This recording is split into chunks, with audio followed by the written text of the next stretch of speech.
A homeless girl is thrown out into the cold, humiliated at the library doors. The world turns away. Except for one man. Shaquille O'Neal steps in. And he doesn't just help. He takes over. With one bold move, he turns injustice into a revolution, exposing hidden corruption and rewriting the rules for those who've been forgotten. Because when Big Shaq stands up, the whole city listens. Before we deep dive into this interesting story, subscribe to our channel and tell us, where are you watching from? Share in the comments below. The morning was gray, the kind of cold that seeped through even the thickest layers, turning fingertips numb and breaths visible. Brooklyn had a way of making the winter feel harsher, especially when the streets were home. The sidewalks were lined with slush, a mixture of last night's snowfall and the dirt of the city, and the wind howled through the narrow alleys, cutting through the worn-out hoodie that Riley Monroe clutched tightly around herself. She moved quickly, head down, dodging the morning rush of people who had places to be. No one looked at her. They never did. She had learned to become invisible, to blend in just enough to avoid attention, but not so much that she seemed suspicious. 13 years old, too young to be on her own, but too old for anyone to stop and ask questions. Her sneakers, scuffed and too big for her small frame, barely made a sound as she hurried toward the Brooklyn Public Library. The grand double doors stood tall, welcoming, promising warmth and quiet. Inside was a place where, for a few hours, she wasn't just a homeless girl. She was a student, a reader, someone who could disappear into the pages of a book and pretend the real world didn't exist. Riley took a deep breath, adjusted the frayed strap of her backpack, and pushed the heavy door open. The warmth hit her first, a sharp contrast to the biting cold outside. The scent of old paper and ink filled her nose, a familiar comfort. Rows of bookshelves stretched endlessly, their spines lined like soldiers, waiting for someone to pull them from their place. A few people sat at tables, heads buried in books, while the soft hum of whispers and the occasional tap of a keyboard filled the air. Riley exhaled slowly, shaking off the tension in her shoulders. She had made it inside. That was the first step. She moved carefully, heading toward her usual corner, a small nook near the back where the older books were kept. It was quiet there, undisturbed. She could read, study, and if she was careful, rest for a while without being noticed. But before she could reach her safe space, a voice, sharp and cold, sliced through the air. "You again?" Riley froze. She turned slowly, already knowing who it was before she saw her. Miss Caldwell. The head librarian stood near the front desk, her lips pursed, eyes narrowed behind thin-rimmed glasses. She was a woman of order, of rules, and Riley had learned the hard way that she had no patience for people like her. "How many times do I have to tell you? This library is not a shelter." Miss Caldwell's voice carried, drawing the attention of nearby patrons. A few looked up, curious, but quickly turned back to their books, not wanting to get involved.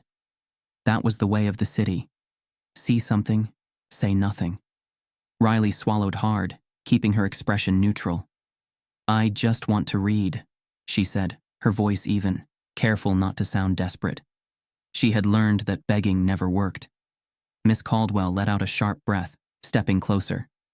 "You've been loitering here for weeks, taking up space, making the place look bad." Her eyes flickered to Riley's clothes. Faded jeans, a hoodie that had seen better days, and a backpack that looked like it was one strap away from falling apart. Riley clenched her fists, her nails digging into her palms. "I don't bother anyone. I sit in the back. I stay quiet." Miss Caldwell's lips thinned. "That's not the point. You don't belong here." The words stung more than they should have. Riley had heard them before, in different places, from different people. At shelters, on the streets, even at school before she had stopped going. She shifted her weight, her eyes darting to the exit. Leaving now meant stepping back into the cold, into uncertainty. But arguing meant drawing more attention, and that was dangerous. Before she could decide, Miss Caldwell made the decision for her. "Get out." The words were final. Riley's throat tightened, but she didn't argue. She turned sharply on her heel and walked toward the exit, her heartbeat loud in her ears.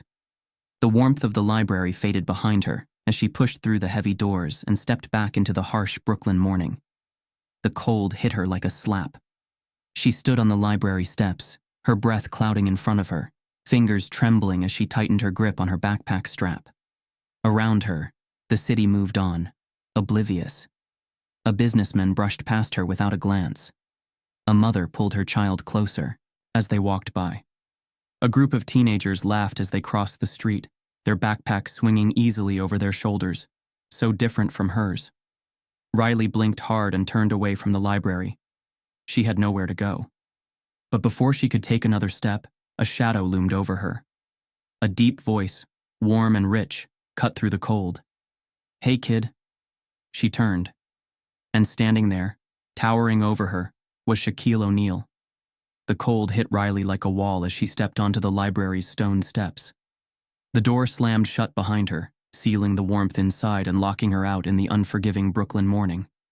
She stood still, her breath curling in small white clouds, her hands gripping the straps of her tattered backpack so tightly her knuckles turned pale. Inside, books remained stacked neatly on the shelves, pages waiting to be turned, knowledge waiting to be absorbed. But for her, the library doors had become another symbol of exclusion, another place that had decided she didn't belong.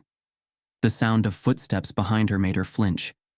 The door had swung open again, and the sharp, clipped voice of Miss Caldwell followed, slicing through the air. "And don't come back unless you have a library card and an address. This is not a shelter for street kids."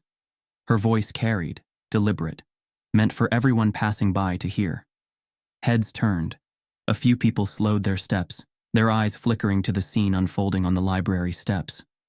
A young girl, bundled in clothes too thin for the weather, standing small against the towering building. Riley's cheeks burned. It wasn't just the cold. She swallowed, forcing herself to meet Miss Caldwell's gaze. "I just wanted to read," she said, her voice steady despite the lump rising in her throat.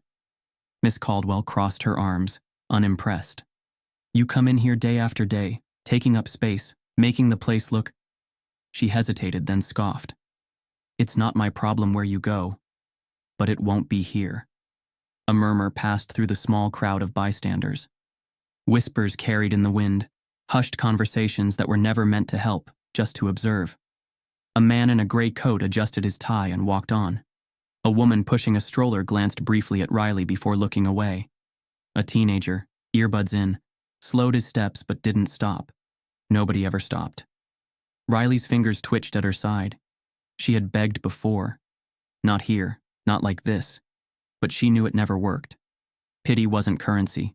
Sympathy didn't buy warmth. Still, she tried. "I'll stay out of the way," she said. "I won't bother anyone." Miss Caldwell shook her head. "I won't say it again. Leave." Riley's mouth opened, then closed. She felt the heat of unshed tears burn behind her eyes, but she refused to let them fall. Not here, not in front of her, not in front of them. She turned sharply, stepping down onto the icy sidewalk, her sneakers slipping slightly against the slick pavement. She walked a few paces before she felt it, the weight of stairs pressing into her back. Not from the strangers passing by. From inside the library. Beyond the glass doors, past the tall shelves and warm lighting, a man stood near the far wall. His presence was impossible to ignore, not just because of his towering frame, but because of the quiet intensity with which he watched the scene unfold. Shaquille O'Neal. The hoodie pulled low over his head kept most people from noticing who he was, but Riley saw the way his broad shoulders tensed, the way his eyes followed her as she stepped further from the library entrance. He had been watching. She didn't know if that made things better or worse. Riley stopped a few feet away from the entrance, sinking down onto the cold concrete bench just outside the library gates. The city pulsed around her. Cars honking, voices rising and falling, hurried footsteps clattering against the pavement. But none of it mattered. She stared down at the book in her hands. It was old, the spine cracked, the edges curled from wear. She had found it a week ago, tucked in the corner of the library's lowest shelf. It was about a girl who had lost everything and had to find her way back. Riley had read the first half. She had wanted to finish it today, but she wouldn't. Not anymore. A deep breath shuddered through her chest. She wouldn't cry. She had learned not to. She curled forward, resting her elbows on her knees, pressing the book against her forehead. The cold seeped through her clothes, through her skin, through her bones. Somewhere in the distance, laughter rang out. A group of kids her age, bundled in coats with backpacks full of things she no longer had. Notebooks, pencils, lunch money. A lump rose in her throat. She swallowed hard, pushing it down. She had long since learned that wanting didn't change anything. Inside the library, Shaquille O'Neal remained where he stood, his massive frame leaning slightly against the tall bookshelves. He had seen the whole thing. The words, the dismissal. The way the librarian's voice had dripped with the kind of disapproval that went beyond rules and policies. He had seen people like her before, people who hid behind professionalism to justify their cruelty. He exhaled slowly, his breath even, controlled. Miss Caldwell had already returned to her desk, satisfied with her small display of authority. Patrons moved on, pretending not to notice, pretending not to care. But Shaq noticed. His eyes flicked toward the glass doors. Riley was still there, sitting alone, curled into herself against the cold. Something in his chest tightened. This wasn't just about a library. Outside, Riley let her fingers trace the worn edges of the book. Her hands ached from the cold, but she didn't move. A shadow passed over her. She looked up. Shaq stood a few feet away, his presence impossible to ignore even if she hadn't already noticed him before. Up close, he was even bigger than he looked on TV. Tall enough to block out part of the gray sky behind him, broad enough to make the street seem smaller. He didn't say anything at first. Neither did she. The silence stretched between them, heavy but not uncomfortable. Then finally, his deep voice rumbled through the cold air. "What's the book?" Riley hesitated, then looked down at it. "Just something I was reading." Shaq nodded slowly, his gaze steady. "It any good?" She shrugged. "Didn't get to finish." Something unreadable passed through his expression. His hands were tucked into the pockets of his hoodie, but she could tell he wasn't cold. He didn't shiver, didn't shift. He just stood there, like an immovable force, watching, listening. Finally, after another beat of silence, he spoke again. "You come here a lot?" Riley's fingers curled around the book. "I used to." His jaw tightened slightly. "That woman in there, she treat you like that before?" A pause, then a small nod. Shaq exhaled, slow and deep. Another long silence stretched between them. Then, in a voice quieter than before, he asked, "You got somewhere to go?" Riley hesitated. The question had been asked before, by strangers, by police, by well-meaning volunteers who always left when their shift was over.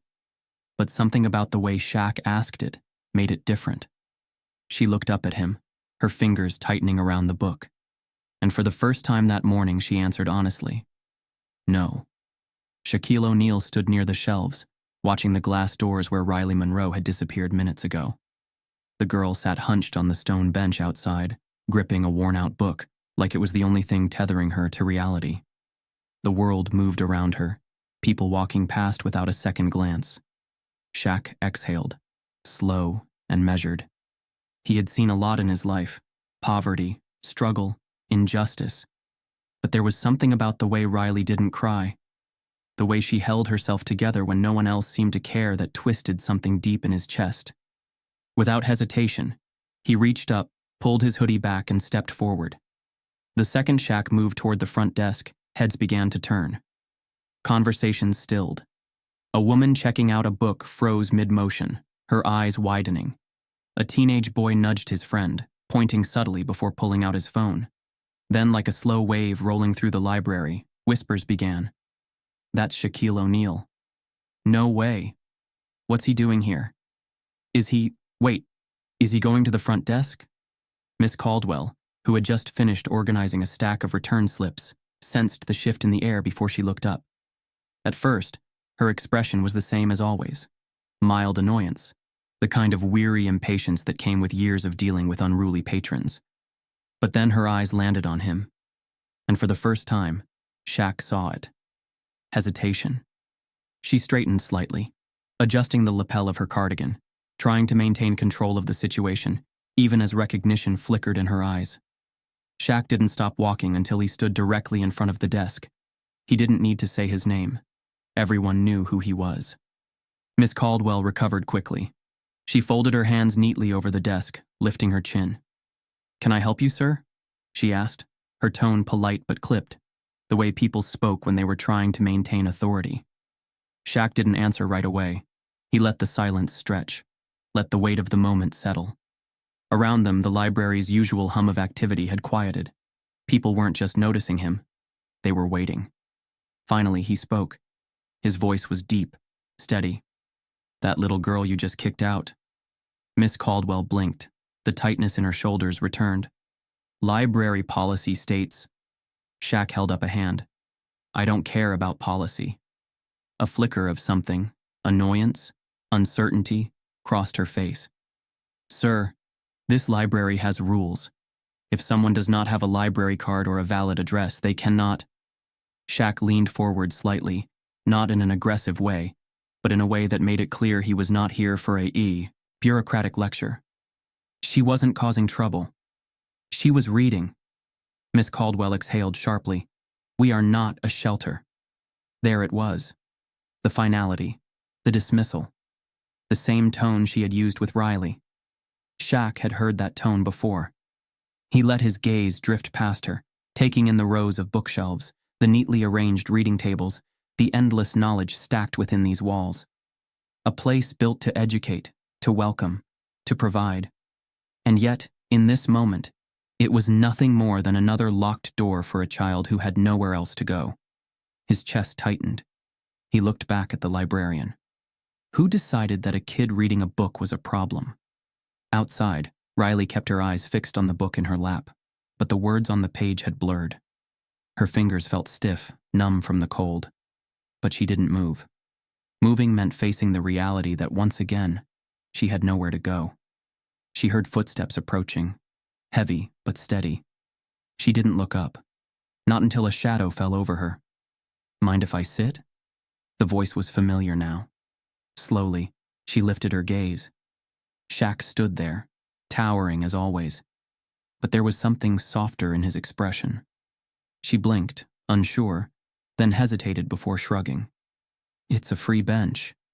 Shaq lowered himself down next to her, his presence so large it made the space feel smaller, but not uncomfortable.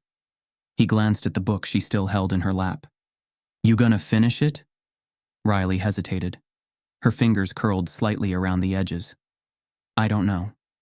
Shaq nodded, as if he understood something she wasn't saying. Then, after a moment, he asked, "You want to tell me what's going on?" Riley clenched her jaw. The words were right there, but they felt too heavy to say out loud. No one had ever really asked, not like this. She inhaled shakily. "I used to live in a shelter with my mom. Then, she was gone. And I wasn't allowed to stay there alone." She swallowed. "Been on my own since." Shaq didn't react the way most people did. No immediate pity. No overly sympathetic head tilt. Just silence. Listening. Riley looked down. "The library was the only place I could go where people didn't tell me to leave right away." Her voice wavered, but she steadied herself. "Guess that's over now." Shaq exhaled, slow and deep. "Nah, I don't think so." Riley frowned, confused. "What do you mean?" And then, before she could ask anything else, Shaq stood. Inside the library, Miss Caldwell was still at the desk, looking tense, shifting uncomfortably under the weight of the eyes on her. Then the doors opened again, and Shaq stepped inside. People turned, whispers reigniting. The teenage boy from earlier was openly recording now, his phone tilted slightly upward as Shaq strode back to the front desk with purpose. Miss Caldwell's lips pressed into a thin line. "Sir, I already told you." Shaq didn't let her finish. "How much?" Miss Caldwell blinked. "Excuse me?" Shaq crossed his arms over his broad chest. "How much to buy this library?" The room went silent. A librarian shelving books dropped one, the hard cover smacking against the floor with a sharp thud. The man in the gray coat from earlier turned back around, frozen in place. The mother with the stroller clutched the handle tighter. Miss Caldwell's face paled. You can't just buy... Shaq raised an eyebrow. You sure? The words weren't a challenge. They were a statement. Miss Caldwell floundered. That's not how this works. This library is publicly funded. There are legal... Shaq pulled out his phone. Then I'll make some calls. The whispers swelled. Someone in the back audibly gasped. Shaq didn't break eye contact with Miss Caldwell as he pressed a number. I know people. We'll figure it out. Miss Caldwell swallowed hard. For the first time, real uncertainty flickered across her face. This is ridiculous. You can't just... Shaq cut her off. You like your job? She stiffened. Shaq tilted his head slightly. 'Cause I can make sure someone else sits behind that desk. The weight of the statement settled between them. Miss Caldwell opened her mouth, then closed it. And Shaq? He simply smiled, turning slightly toward the now wide-eyed patrons. Starting today, this library's going to be different. The library was no longer a place Riley Monroe had been kicked out of. It was about to become a place she belonged. A heavy silence hung in the library, thick and unshakable. Every set of eyes was locked on Shaquille O'Neal, the 7-foot giant standing at the front desk with his phone in hand, a look of unwavering determination on his face. His words still echoed in the air like a bombshell. How much to buy this library? Miss Caldwell's lips parted slightly, her usual sharp confidence flickering into something closer to disbelief. She blinked, as if trying to process whether she had heard him correctly. You can't just buy a library, she scoffed, shaking her head. This is public property. It doesn't work like that. Shaq didn't flinch. He glanced down at his phone, scrolling through his contacts with the ease of a man who knew exactly what power he held. That's funny, he muttered, more to himself than anyone else. Because I know people who can make things work exactly like that. A murmur spread through the patrons like wildfire. Is he serious? Someone whispered. He's got the money to do it. This can't be real. But Shaq wasn't joking. He tapped a name and held the phone to his ear. The ringing lasted barely 2 seconds before a smooth professional voice answered. Mr. O'Neal, always a pleasure. What can I do for you? Shaq's gaze remained locked on Miss Caldwell as he responded. I need a full rundown on the Brooklyn Public Library. Who owns the building, who funds it, and what it would take to make some serious changes. Immediately. Miss Caldwell's face turned pale. This is absurd, she hissed. You can't just make a call and... Shaq raised a hand, silencing her effortlessly. The voice on the other end hesitated. That's unexpected, but doable. I'll pull the records and get the right people on the line. Give me 10 minutes. Shaq smirked. You got 5. He ended the call and slid his phone into his pocket, turning back to Miss Caldwell. You were saying? Her jaw clenched. Her hands gripped the edge of the desk so tightly her knuckles turned white.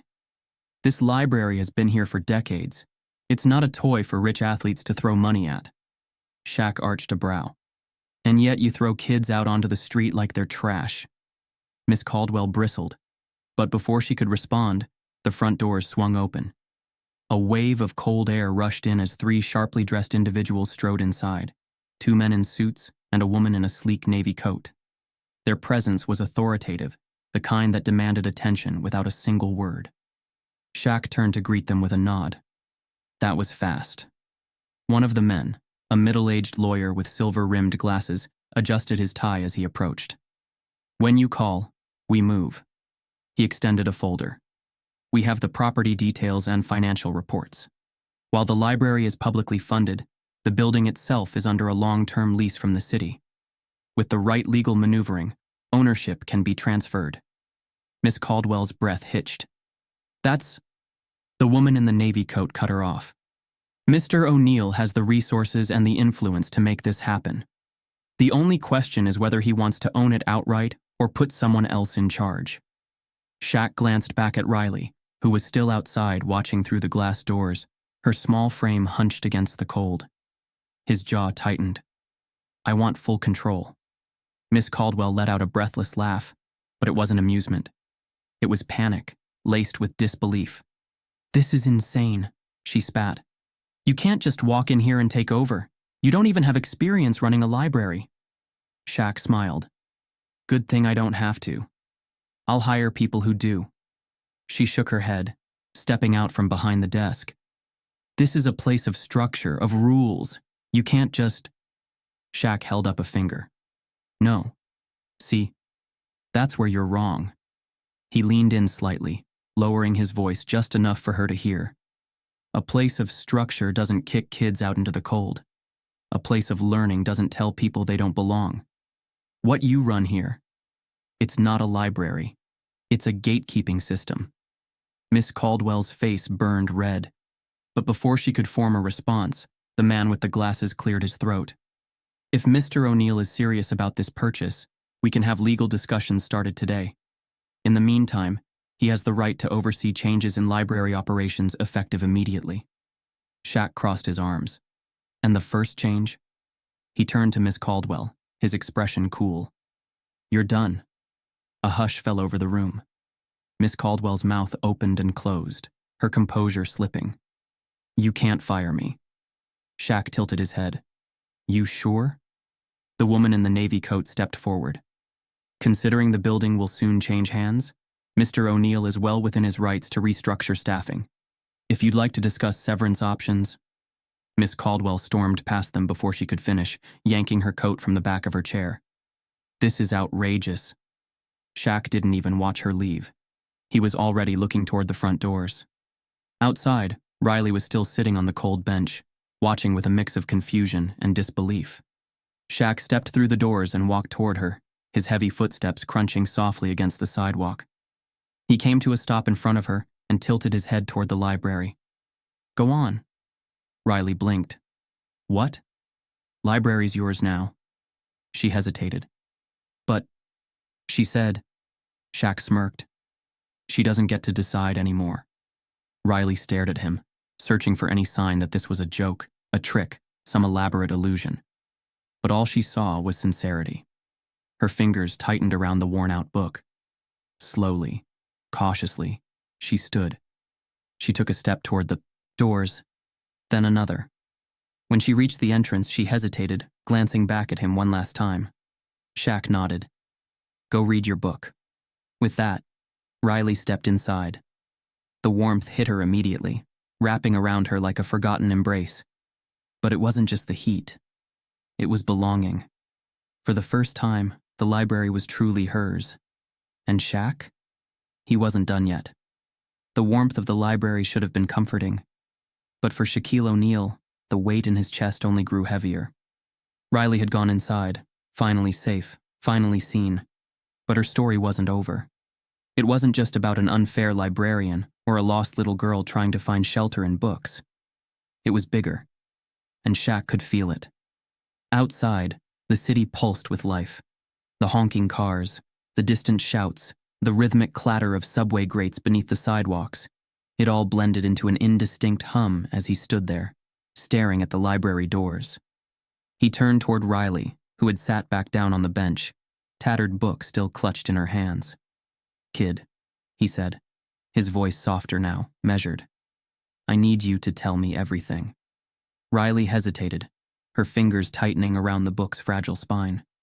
She had told him part of it already, how she used to live in a shelter with her mom, how one day her mom was just gone, and how suddenly the shelter wouldn't let her stay alone. But there was something in her eyes now, something unspoken. Shaq sat down beside her, elbows on his knees, leaning slightly forward. You trust me? Riley didn't answer right away. Then, after a long moment, she nodded. Then start from the beginning. Riley took a shaky breath. My mom, she wasn't just another person in the shelter. She was different. She used to help people. She fought for them. Shaq frowned. What do you mean? Riley shifted, pulling her hoodie sleeves over her fingers. She worked with some people, advocates, social workers. They were trying to stop the city from cutting money to the shelters. She kept saying that if they cut funding, people like us wouldn't have anywhere to go. Shaq felt his jaw tighten. What happened to her? Riley's voice grew smaller. One night she went to a meeting. She never came back. A chill crept up Shaq's spine. Did anyone look for her? Riley nodded. I did. That hit differently. She wasn't just a kid who got left behind. She had searched, alone, with no one to help her. Shaq exhaled, slow and steady. And the people she worked with. Riley hesitated. Gone. Some of them moved, some stopped talking about it. It's like no one wanted to ask too many questions. A gnawing feeling settled in Shaq's gut. This wasn't just a missing persons case. This was something bigger. Shaq wasn't a detective, but he knew when something smelled wrong. Too many things weren't adding up. He pulled out his phone and scrolled through his contacts, landing on a name he hadn't called in years. Claire Thompson. She picked up on the third ring. Shaq? This is a surprise. Claire was a social worker he had met during one of his charity events years ago. She had been fighting for better resources for homeless kids for as long as he could remember. Claire, I need some answers, Shaq said. What's going on with the shelters? Why are kids like Riley out on the streets? There was a long pause. Then Claire sighed. It's a long story. Not a good one. Tell me anyway. Claire's voice was tense, low.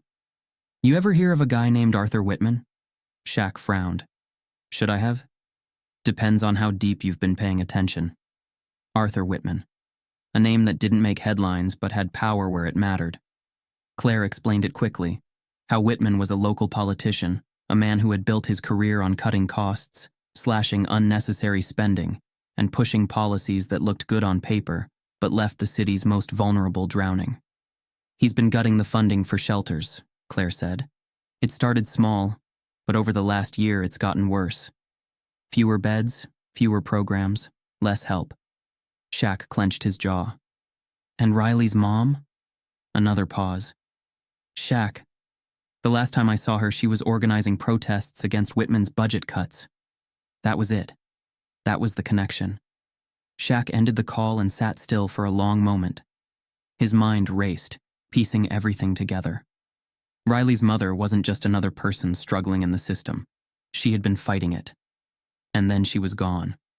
Whitman had been gutting the shelter budgets, pushing people out, making it impossible for them to survive.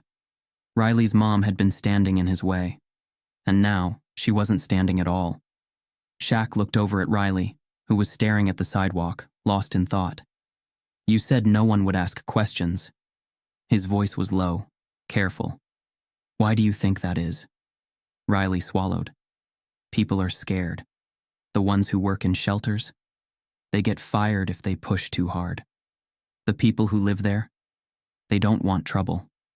And the people who can help. She trailed, off, shaking her head. Shaq leaned back against the bench, exhaling through his nose. He had seen corruption before, in sports, in business, in politics, but this was personal. This wasn't just numbers on a spreadsheet. This was a girl left alone in the cold because someone decided her life wasn't worth funding. And now he had a name. Arthur Whitman. Shaq cracked his knuckles. I think it's time we asked some questions. The first step was getting proof. Shaq made another call, this time to a contact in media.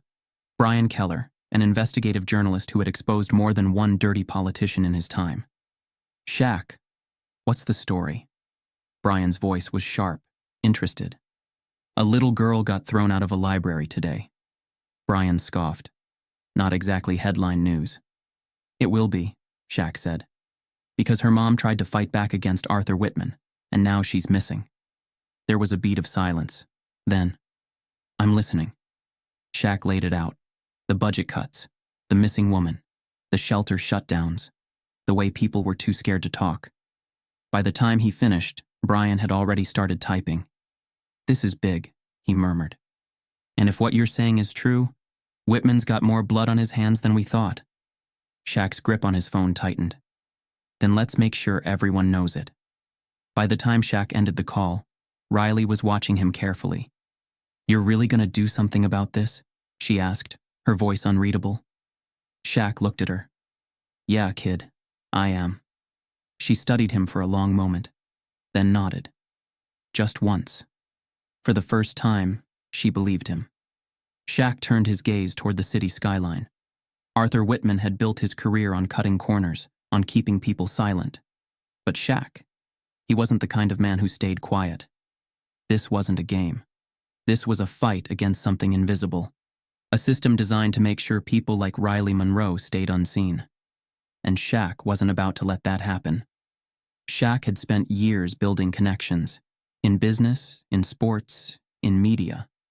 Now he was using those connections for something bigger than himself. Within 24 hours, his team had compiled everything they could find on Arthur Whitman, his voting records, campaign donations, backroom deals. It painted a clear picture. Whitman had spent years slowly cutting away resources for the city's most vulnerable, diverting funds to real estate projects that lined the pockets of his supporters. Shelters had shut down. Programs had collapsed. And people like Riley's mother, had tried to stop it. And then they had disappeared.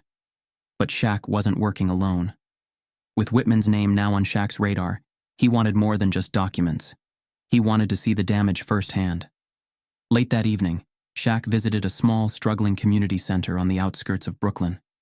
The place was barely holding on. Cracked walls, flickering lights, the smell of instant ramen lingering in the air. It was one of the few places still providing shelter for homeless kids, but it was hanging by a thread. A woman in her early 50s, tired but determined, greeted him at the door. "You're here for the kids," she said, not bothering with small talk. Shaq nodded. "Yeah. I need to understand what's happening to them." She studied him for a moment before sighing. "Then you better listen." For the next 3 hours, Shaq sat with the kids, and they told him everything. Luis, 14, had lost his home when his father was arrested on false charges. The shelter his mother tried to take him to had shut down 2 months earlier. Whitman's budget cuts. Jasmine, 11, had been bouncing between motels with her grandmother until they were kicked out. When she tried to get help, social workers told her there was nowhere left to place her. Tyrell, 9, didn't even remember the last time he had a real bed. The shelter he had stayed in as a toddler had been demolished to make way for luxury condos. Shaq listened, his fists tightening, his heart growing heavier with every word. These weren't just statistics, these were real kids. And Whitman had let them all fall through the cracks. Shaq didn't say much that night, but when he left, he made a promise. This isn't over. Across the city, Brian Keller was piecing together the same puzzle. The journalist had spent years exposing corruption, but this story was different. He had started with Riley's mother, tracing her name through old protest records, news clippings, and missing persons reports. The official story? She had simply moved away. No further details, no follow-ups. It was a lie. Then, Keller followed the money. The deeper he dug, the clearer it became. Whitman had deliberately funneled millions away from homeless programs, sending it straight into private developments. And when anyone stood in his way, they vanished. The pieces were falling into place. And thanks to Shaq's sudden involvement, the public was finally starting to pay attention. The first news story broke the next morning. Shaquille O'Neal investigating NYC's homeless crisis, calls out Arthur Whitman's policies. It exploded. TV segments, social media, talk shows. The city was listening now. People started sharing their own stories. Parents, former shelter workers, even a few ex-employees from Whitman's office. For the first time, Whitman was on the defensive. At a press conference, he tried to deflect, calling Shaq's involvement a publicity stunt, claiming the budget cuts were necessary reforms. But Shaq wasn't playing his game. When reporters caught him outside the library, he didn't give them the answer they expected. He just looked straight into the cameras and said, "Tell Whitman I'm not done." The battle lines were drawn. And then Riley found the letter. Riley had spent the last few days sleeping in a warm bed for the first time in months. Shaq had made sure she had everything she needed. Food, clothes, safety. But the questions still haunted her. Where was her mom? That morning, she had gone back to the library, drawn to the one place where she had once felt at home.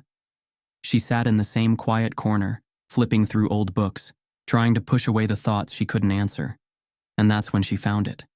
A worn-out envelope tucked inside the pages of an old library book, the same one she and her mom used to read together. Riley's hands shook as she opened it. The handwriting was familiar. It was her mother's. The letter was short, but the words changed everything. Riley, if anything happens to me, you have to find someone who will listen. They're trying to erase us. The shelters, the people, the truth. It's all about the money. I tried to fight them, but they won't stop. If I don't come back, don't let them win. Find someone who cares. Riley couldn't breathe.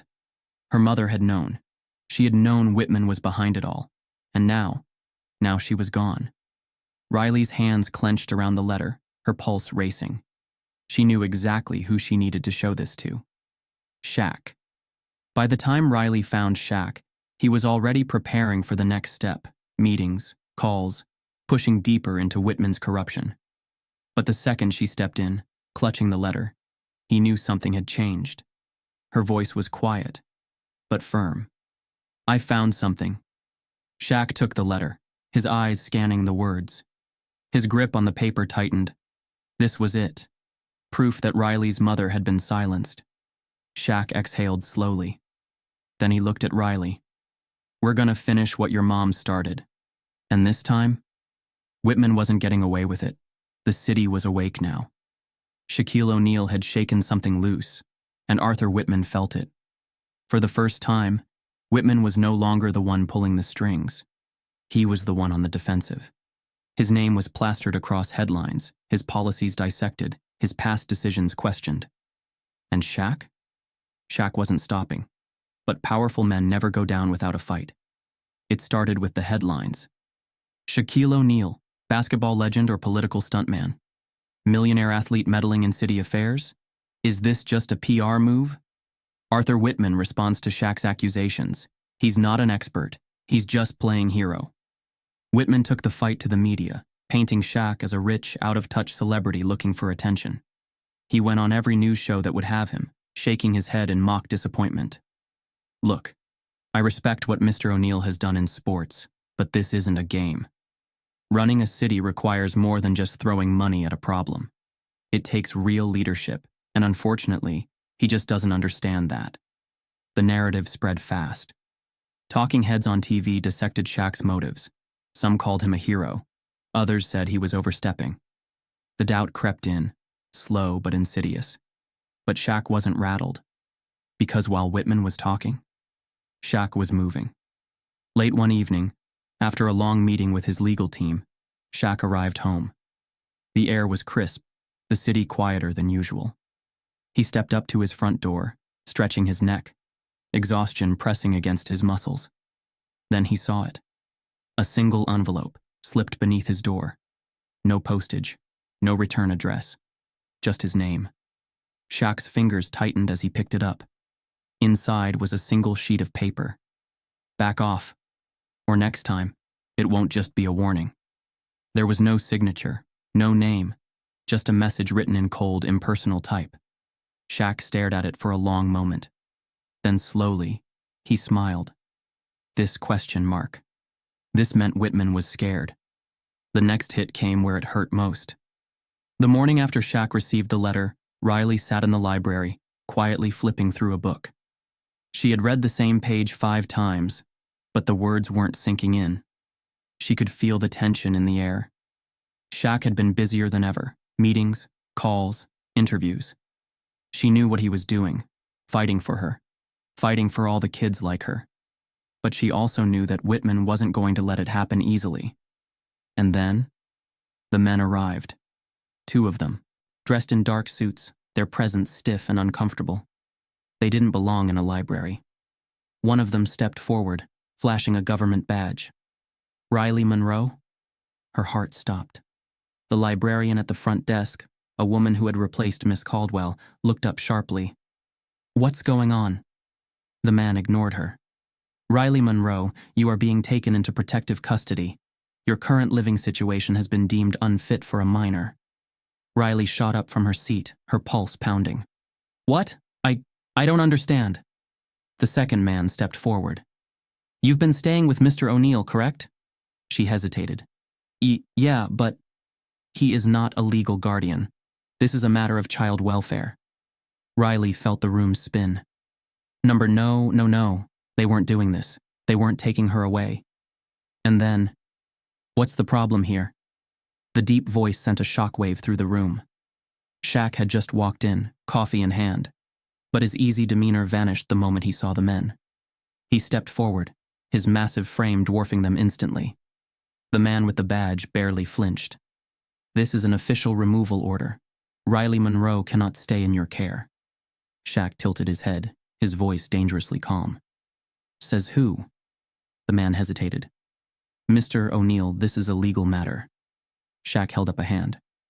"First of all, no. It's a political matter." He exhaled slowly, cracking his neck. "Second of all, you're not taking her anywhere." The tension snapped like a live wire. The first man squared his shoulders. "We have orders." "Yeah?" Shaq interrupted. "Then let's call my lawyer and see how legal those orders really are." The men hesitated, because that wasn't part of the plan. 20 minutes later, the library was flooded with Shaq's lawyers, reporters, and Claire Thompson, the social worker he had called in. It took less than 10 minutes to dismantle the case. There was no legal basis for removing Riley, no official report, no court order, just a flimsy excuse to scare Shaq into backing off. It didn't work. The men left, rattled. And when they were gone, Shaq crouched down next to Riley. "They're getting desperate," he said quietly. Riley's hands were still shaking. "They almost took me." Shaq exhaled through his nose, his jaw tightening. "Yeah." His voice was low, serious. "But they didn't." The final straw came later that night. Brian Keller had been working around the clock, tracking Whitman's financial records. And then he found it. A hidden slush fund, disguised as a charity initiative, funneled through private donors and corporate backers. The money? Meant for homeless shelters. Where did it actually go? Into Whitman's personal accounts. Millions. Brian didn't wait. By morning, the story was everywhere. Arthur Whitman caught embezzling public funds. Corruption scandal unfolds. Shaquille O'Neal's investigation leads to political bombshell. Calls for Whitman's resignation grow after shocking financial expose. Whitman tried to fight it, but this time he had no defense. The mayor's office cut ties. His political allies vanished. His campaign donors dropped him. The system that had protected him for years? It crumbled overnight.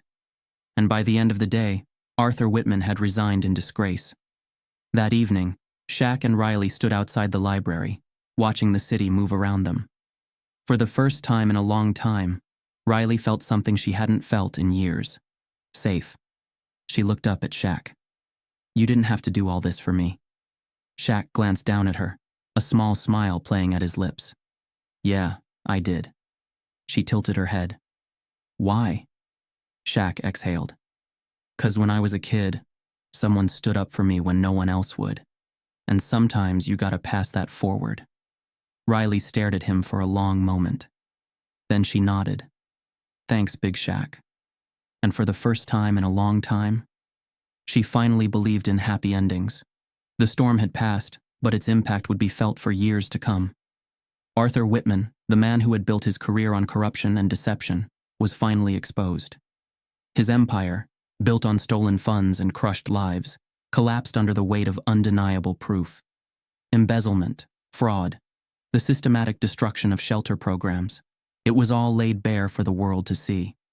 The night the scandal broke, the New York City Police Department issued a formal investigation. Less than 48 hours later, Whitman was arrested at his Upper East Side penthouse, cameras flashing as officers escorted him out in handcuffs. For years, he had been untouchable. But now, the system he had manipulated had turned against him. And at the center of it all, Shaquille O'Neal and a 13-year-old girl who refused to disappear. A week after Whitman's arrest, the Brooklyn Public Library felt like an entirely new place. The building that once turned Riley Monroe away was now transforming into something bigger, something better. Shaq had bought the building outright, but he didn't stop there. Renovations began immediately. What was once just a library would now be a safe haven for kids like Riley, a hybrid space that offered warmth, education, and opportunity. A new reading center for children who didn't have access to books at home. Tutors and mentors available to help kids with schoolwork. A quiet space where homeless youth could find shelter without judgment. It wasn't just a library anymore. It was a second chance. Not everyone was thrilled with the changes. Miss Caldwell had been notably absent since the day Shaq took over, but she hadn't technically been removed until now. One morning, as the library buzzed with activity, she walked in, her heels clicking sharply against the polished floor. Her usual air of authority had thinned, replaced with something more rigid, more forced. She made her way to the front desk, expecting her presence alone to command attention. But no one turned to acknowledge her.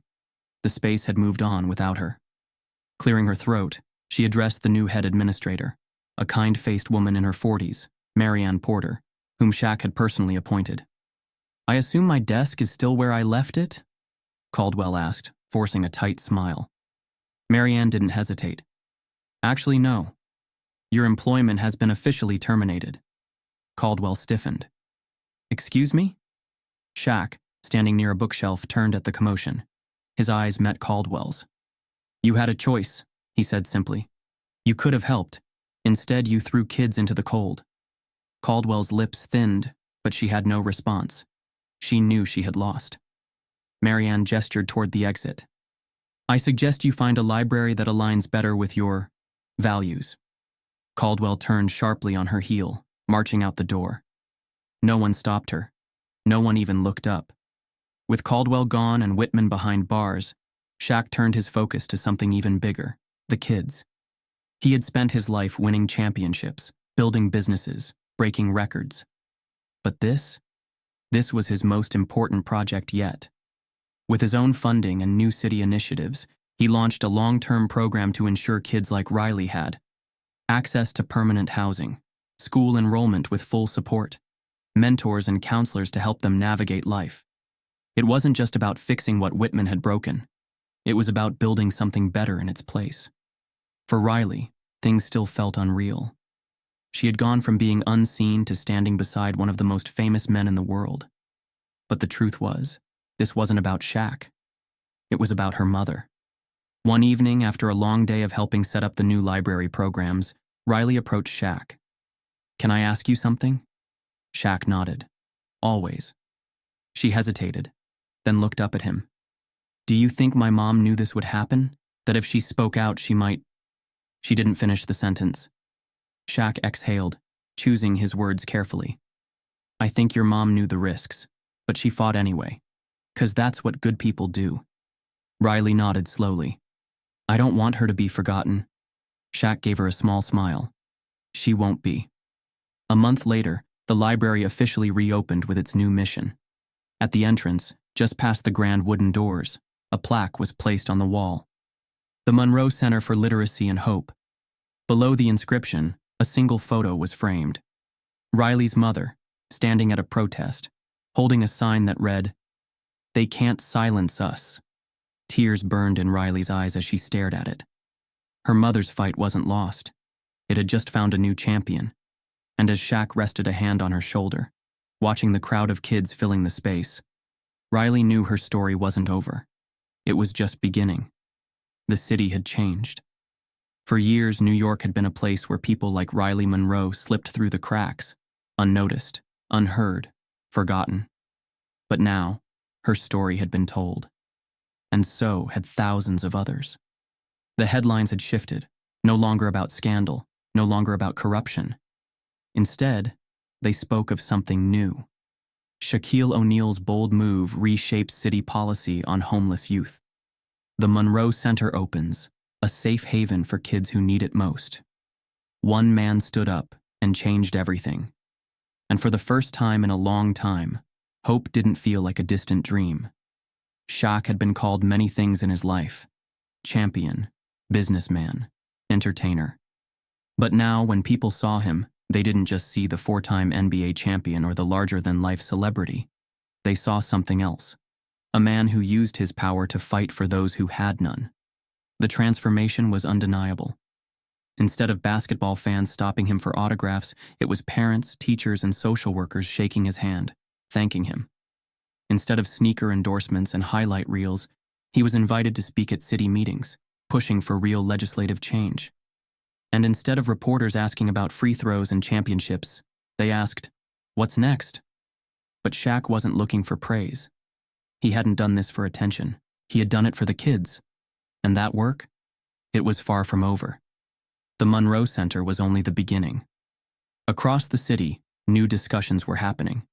Politicians who once ignored the problem were now scrambling to address it. Private donors, inspired by Shaq's actions, poured millions into homeless relief programs. And most importantly, laws were changing. Emergency funding was reinstated. Shelters were reopening. The system that had failed so many was finally being rebuilt.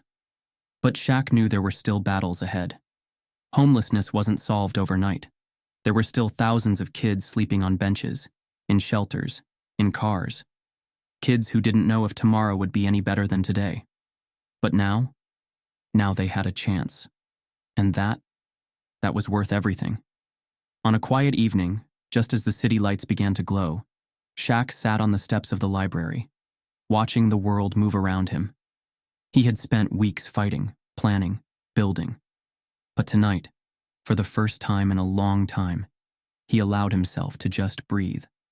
A soft shuffle of footsteps pulled him from his thoughts. He turned, and there was Riley. She sat down next to him, her legs swinging slightly over the edge of the steps. For a moment, neither of them spoke. Then, Riley pulled something out of her backpack. A book. Shaq raised an eyebrow. "What you got there?" Riley hesitated, then handed it to him. It was the same book she had been holding the first time he saw her, the one she had clung to when she had nowhere else to go. Only now? Now it looked different. The cover was clean, the pages crisp. It had been restored. Shaq ran a hand over the title, his expression softening. "You finished it?" Riley nodded. "Yeah, and I thought you should read it too." He glanced at her, a small smile playing at the corners of his mouth. "You serious? You know I wasn't exactly a straight A student, right?" Riley smirked. "Then it's time to start learning." Shaq let out a quiet chuckle, shaking his head. He took the book, and for a long moment, they just sat there. A girl who had once been invisible, and the man who had refused to let her disappear. Riley stared ahead at the city skyline, her expression unreadable. Then, in a voice barely above a whisper, she asked, "Why did you do it?" Shaq didn't answer right away. He could have told her about his own childhood, about the people who had helped him when he had nothing. He could have told her about the kids he had met, the stories he had heard, the weight of their struggles sitting heavy on his chest. But instead, he simply said, "Because somebody had to." Riley swallowed, nodding slowly. Then she whispered, "Thank you, Big Shaq." Shaq looked at her, his expression warm but serious. "Nah, kid. You did this. You spoke up. You fought. I just made sure people heard you." For the first time, Riley believed that. She wasn't just a kid someone had saved. She was the reason this had all happened. As the evening stretched into night, Shaq stood up, stretching his arms. "All right, kid. I gotta bounce." Riley raised an eyebrow. "Where to?" Shaq smirked. "You think this is the only fight out there? There's a whole world that needs fixing." Riley nodded, as if she understood something deeper than the words he had just spoken. "You'll come back, right?" Shaq grinned. "You kidding? Someone's got to check if you're keeping up with your reading." Riley rolled her eyes, but there was a lightness in her expression now, something that hadn't been there before. She watched as Shaq stepped down onto the sidewalk, hands in his pockets, disappearing into the rhythm of the city. Not as a basketball legend, not as a millionaire, but as the man who stood tall when no one else would. And as the camera faded to black, the legacy of Big Shaq lived on. Stories like Riley's happen every day, but they don't have to. One voice can challenge injustice. One act of kindness can rewrite a future. The question isn't who will step up next. The question is, will it be you? Because change doesn't wait, and neither should we.